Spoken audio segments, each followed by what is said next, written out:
Bienvenidos y bienvenidas, queridas criaturas de la noche. Mi nombre es Lucila Castro Díaz. Soy escritora de novela negra, thriller de terror y misterio. Hoy vamos a hablar de fantasía oscura, un subgénero de la ficción fantástica en la literatura, el cine y toda aquella expresión artística en general. La fantasía oscura combina la fantasía con elementos de terror. Puede utilizarse para referirse a obras fantásticas que exhiben una atmósfera oscura o sombría, o que transmite una sensación de horror y espanto. Nace de la combinación de dos corrientes literarias, el terror y la fantasía. Podría decirse que este subgénero se encuentra en medio, entre el terror y el horror, la fantasía y la ficción.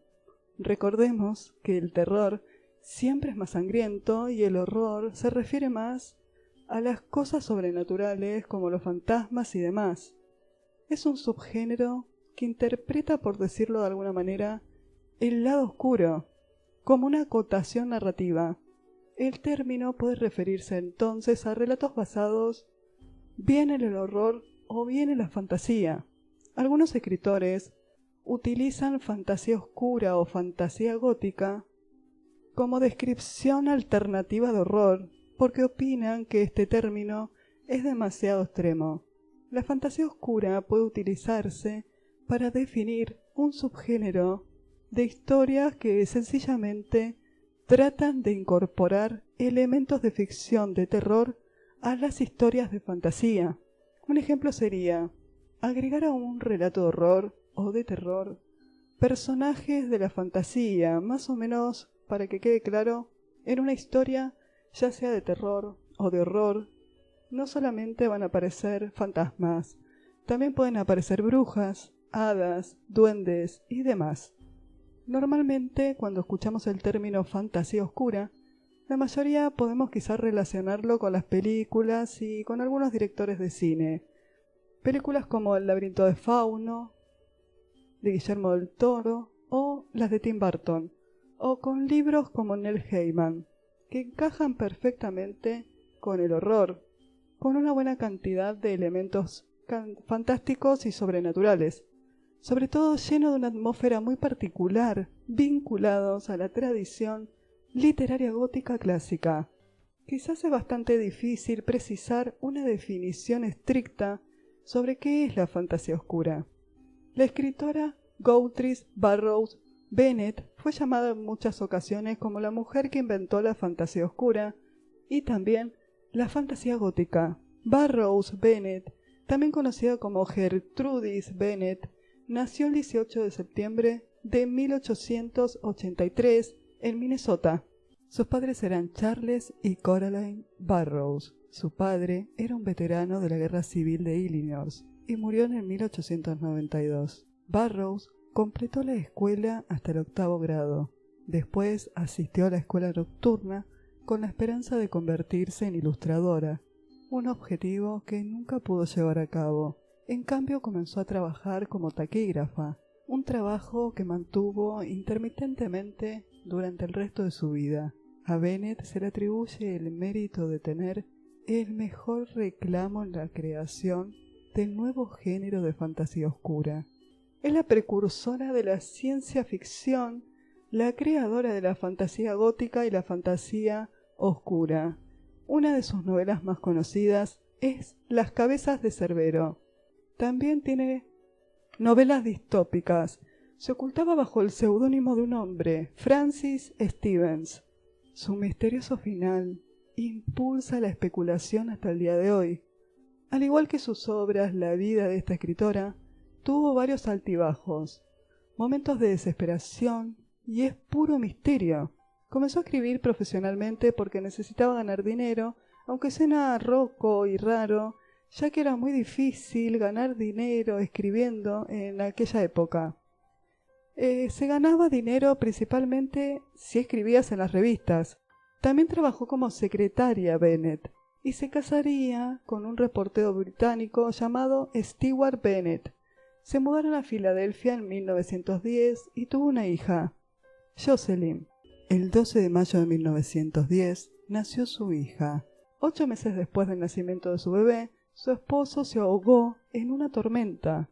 Murió durante una tormenta tropical mientras participaba en una expedición para recuperar un tesoro sumergido.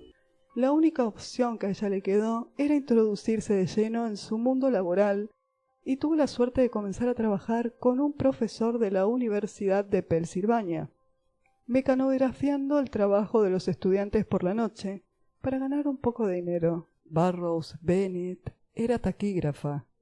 Al final de la Primera Guerra Mundial, su padre enfermó y murió, dejando atrás a su esposa, que era la madre de Gertrudis. Prácticamente estaba discapacitada, postrada en una cama. Como cuidadora a tiempo completo, tanto de la madre como de su hija, Gertrudis no podía salir de la casa para trabajar, así que se dedicó a escribir. Cuentan que podía escucharse por la madrugada su máquina de escribir. Era optimista y sentía que podía lograr grandes cosas, algo importante, y mientras trabajaba en una tienda de departamentos a los 17 años, escribió su primera historia, un cuento de ciencia ficción, que firmó con el seudónimo de G. M. Burroughs, la revista más prestigiosa de la época. Aceptó y publicó su historia en marzo de 1904. La historia de Gertrudis es muy similar a la de muchas otras mujeres que necesitaban escribir de madrugada o madrugar para poder disfrutar de la soledad antes de ocuparse de los quehaceres domésticos y de la familia, mientras que los hombres podían permitirse el lujo de estar en silencio en sus oficinas. Las mujeres tenían que buscarse momentos de soledad durante la noche o apenas comenzaba a despuntar el alba. Gertrudis no tenía mucho tiempo porque tenía una hija y tenía a su madre postrada en una cama. Las primeras historias de esta nueva ola de producción, llamadas La Pesadilla, fue publicado en abril de 1917, donde los protagonistas en esta historia viven en una isla aislada del mundo donde la evolución toma un giro nuevo y extraño. Después de enviar una nueva historia a su editor, ella pidió que la historia se publicara bajo el seudónimo de Jem Bair, pero él optó por otro nombre y en su lugar puso Francis Stevens. La respuesta de los lectores fue positiva y Francis profundizó en los temas bizarros y góticos. Sus historias están llenas de sátira, horror y sombras. No se sabe con certeza si Howard Phillips Lovecraft realmente tuvo contacto con la obra de Francis, pero se trata de un periodo de intenso cambio en Estados Unidos, tanto económico como sociales, que probablemente sirvió para la intensa imaginación de autores como Gertrudis y el propio Lovecraft. Cuando escribe La Pesadilla, que es el primer cuento de Gertrudis bajo el seudónimo de Francis Stevens, se lo vincula a la corriente de la fantasía oscura, porque es capaz de cruzar géneros, por ejemplo el terror y la ciencia ficción. Una de las primeras distopías modernas conocidas es de Gertrudis y se llama Las cabezas de Cerbero, 1919. Fue serializado y después publicado en forma de libro y trata sobre 3 viajeros que llegan a una realidad distópica donde la ciudad de Filadelfia se convirtió en un estado totalitario y está basado en el año 2118. Una de sus historias más famosas es Clayman, donde alguien invoca el poder de un antiguo dios oscuro, temas que hoy parecen bastante comunes, pero para la época, donde las revistas pulp se vendían como agua, eran historias demasiado nuevas y encantadoras. La Ciudadela del Miedo fue publicado en el 1918 y hablaba de una antigua raza perdida en los bosques de México, donde 2 exploradores se pierden y uno de ellos termina poseído por un ancestro. Todas estas criaturas extrañas, los héroes, el humor ácido, los sucesos bizarros y las mujeres misteriosas que se reconocen en las historias de este estilo, están en la literatura de Bennett. Uno de los protagonistas es irlandés, algo que se repite en Las cabezas de Cerbero, lo que se aparta del patrón de autores de la época, que era hacer que los héroes sean estadounidenses. Otra de las famosas historias de esta autora es Sarampión, publicado en el 1920. Es una de sus historias más famosas y habla de un hombre que está poseído por una criatura sobrenatural. La última historia que ella publicó fue en el 1923, serializado en la revista Wild Tale. Con la muerte de su madre en el 1920, esta autora dejó de escribir y volvió a ser secretaria para poder sobrevivir. El censo de 1920 figura que Gertrudis y su hija, a quien solía llamar Connie o Jocelyn, y que en realidad se llamaba Constance, vivían como huéspedes en la casa de Albert Orlov, un inmigrante ruso, junto a su esposa Annie. No se hace mención de que la madre de Gertrudis, Coraline, viviera con ellas. Ya había muerto. Para escribir solía encerrarse en una habitación de su departamento, mientras que Annie Orlov, su casera, cuidaba maternalmente a su hija Jocelyn, o Connie, como prefería llamarla su madre. Tan pronto como terminaba una historia, Gertrudis se la leía inmediatamente a su hija, de quien tenía las primeras reacciones.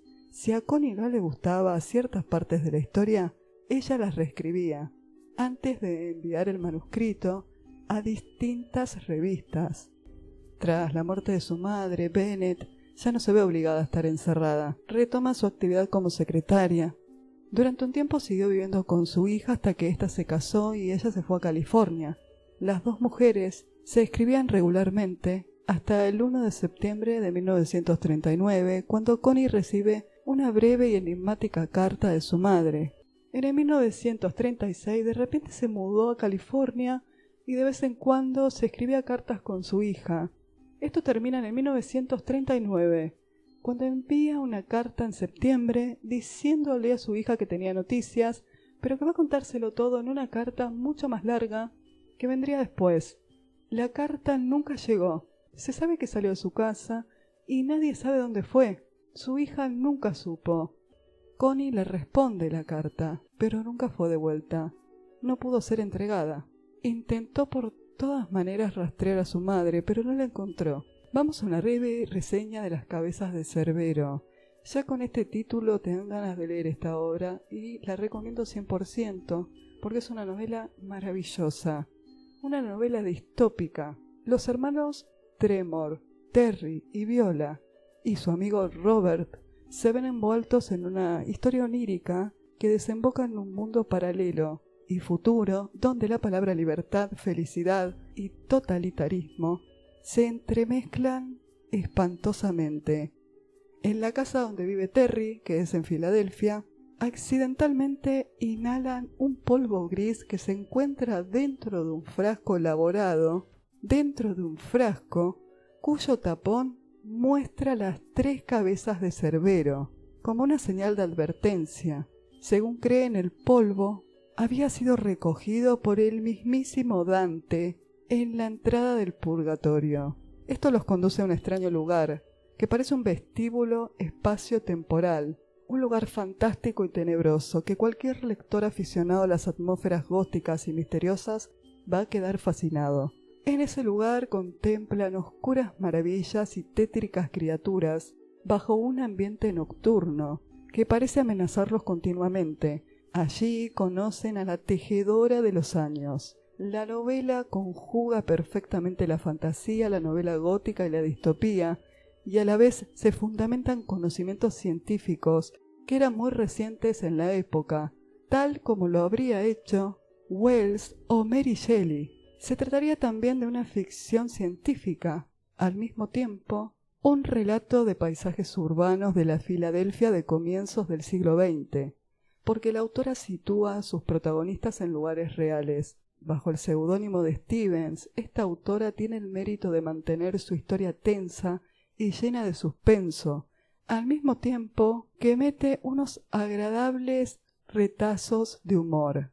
Gertrudis Burroughs Bennett, bajo el seudónimo de Frances Stevens, publica en el 1919 en la revista Paul Argosy esta maravillosa historia, que se trata de la primera obra de ficción distópica sobre universos paralelos en el espacio-tiempo. Un tema que a mí me apasiona. Esta novela tienen que leerla sí o sí. En aquel entonces muchos pensaron que Frances Stevens era el seudónimo de A. Merritt. Otros insistían en que aquel seudónimo ocultaba a una mujer. Este seudónimo de Francis Stevens había generado muchísimo misterio. Las cabezas de Cerbero es una historia que en sí revela una imaginación inusual, un don narrativo excelente y una fuerte inclinación hacia el misterio. Todo el trabajo de Francis Stevens se publicó durante un periodo de 6 años. La vida de Francis Stevens terminó misteriosamente como la de Burroughs Bennett, porque ambos eran la misma persona. En el año 2000, por casualidad, se expide un certificado de defunción a su nombre, que data del año 1948.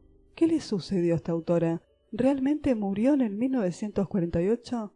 Quizá Gertrudis, como en sus historias, terminó en alguna realidad paralela. Incluso su apariencia es un misterio, ya que solo hay 2 o 3 fotos de esta autora en línea, y son de bastante mala resolución y de calidad fea. Nadie sabe qué pasó con ella, pero sí se sabe de su aportación a la ficción especulativa y de su espíritu pionero en la fantasía oscura y en la fantasía gótica, además de que fue la primera mujer que publicó bajo un seudónimo en una de las revistas más populares de aquel entonces, como era Wild Tape.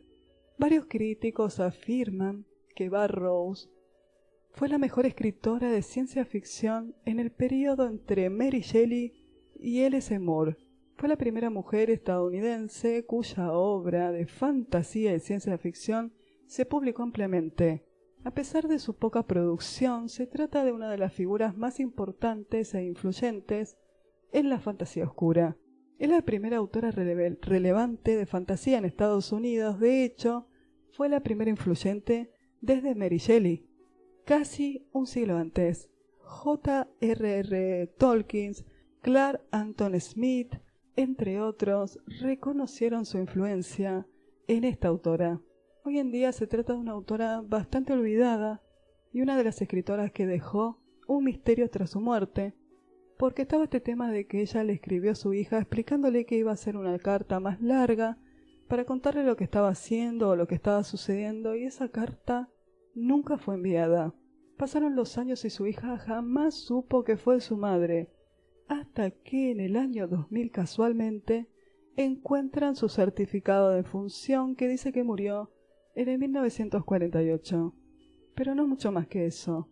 Hacía mucho que no leía a esta autora. Voy a ver si les puedo traer algún audiocuento o algo de ella, pero la recomiendo por supuesto, no solo por ser la creadora de la fantasía oscura y la fantasía gótica, sino porque su literatura es realmente sorprendente y brillante, prolífica. Quería contarles que en la caja de descripciones siempre les dejo los enlaces a mis sitios y a mi tienda de Amazon por si les interesa conocer mi literatura. Y como siempre les digo, si te gustó este video, te invito a que te suscribas a mi canal y me dejes un comentario. Con los comentarios me ayudas a crecer para que siga subiendo contenido.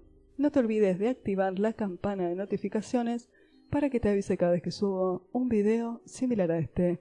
Si te quedaste hasta esta parte del video, te agradezco enormemente, te mando un abrazo gigante del fondo de mi corazón. Y estamos en el mes de Halloween, el mes del terror, un mes que cuando somos grandes nos hace sentir otra vez pequeños, porque el terror nos recuerda eso, nos recuerda que alguna vez fuimos inocentes y creíamos en duendes, fantasmas, hadas, brujas y todo ese tipo de cosas que aparecen en el maravilloso mundo de Halloween. Por acá te voy a estar dejando una lista que le estoy dedicando a los videos para celebrar Halloween. Están los videos del año pasado y están los videos que estoy haciendo este año también. Vas a conocer el origen de Halloween, cuentos, audiocuentos, audiolibros, informes que les voy a estar haciendo y que ya les hice el año pasado también. Así que me voy quedando corta de tiempo. No quiero que sea demasiado extenso este video. Quería presentarles a la creadora de la fantasía oscura porque es uno de mis subgéneros favoritos. Siempre digo, fantasía oscura y horror botánico son 2 temas que a mí me apasionan y que suelo tocar en mi literatura.